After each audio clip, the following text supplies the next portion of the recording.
Little 5-year-old Kayla, with a heart as big as her imagination, thought she had found a family of abandoned bunnies in her backyard. Brimming with pride and compassion, she carefully brought them to the local vet for a checkup. But as the vet took a closer look, his face turned white as a sheet and he staggered back in disbelief.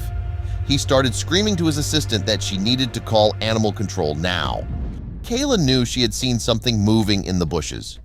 When she pushed the leaves out of the way, she was confronted with the sight of 6 what she assumed to be hairless bunnies huddled together for warmth.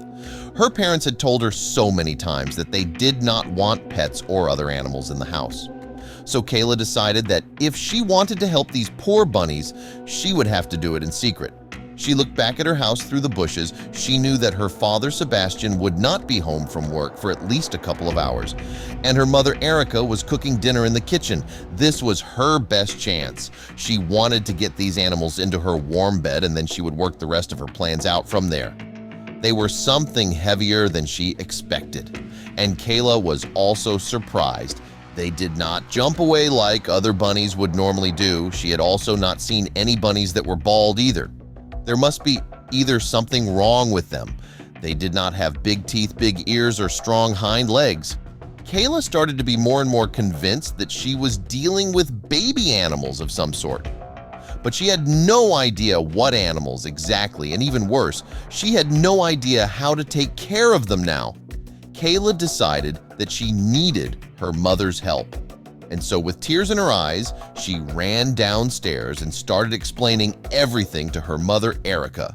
Kayla led her mother to the hidden corner of her room. There, nestled in a makeshift bed, lay the mysterious creatures. Erica knelt down, observing the creatures with a mix of curiosity and concern. "Kayla, these don't look like any bunnies I know," she said cautiously. Erica sighed, her skepticism giving way to maternal instinct. "All right, Kayla, we'll take them to the vet." She watched as Kayla's face lit up with relief and gratitude. They arrived at the vet's office.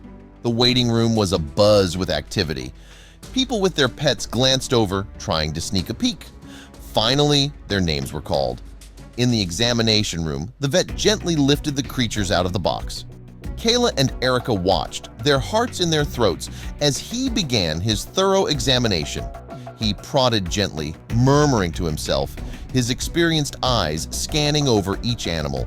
Kayla and Erica exchanged worried glances. Suddenly, the vet's demeanor changed.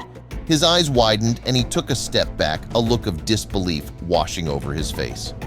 Kayla's grip on her mother's hand tightened. Something was happening. The vet turned and hurried to his computer. He typed quickly, his eyes scanning the screen. Seconds later, he swayed on his feet, his face pale. The vet's assistant, with a tremor in her hand, dialed animal control. "We have a situation here," she spoke into the phone, her voice strained. The vet, now sitting up, spoke in a hushed, tremulous voice. "I've never seen anything like them," he confessed, his eyes wide with a mix of fear and disbelief. 2 officers, clad in uniforms and carrying equipment, entered briskly. Their professional demeanor and the urgency of their movements added a new level of drama to the unfolding scenario. The vet and the animal control officers gathered in a corner. Their voices were low, but the seriousness of their expressions spoke volumes. As the animal control officers began examining the creatures, a hush fell over the room. Everyone awaited the verdict with bated breath. The animal control officer turned to Erica and Kayla, a look of astonishment on his face. "These aren't bunnies," he announced. "They're baby capybaras, extremely rare." The room erupted in murmurs of shock. Kayla's eyes widened in disbelief, her earlier assumptions shattered. "What happens to them now?"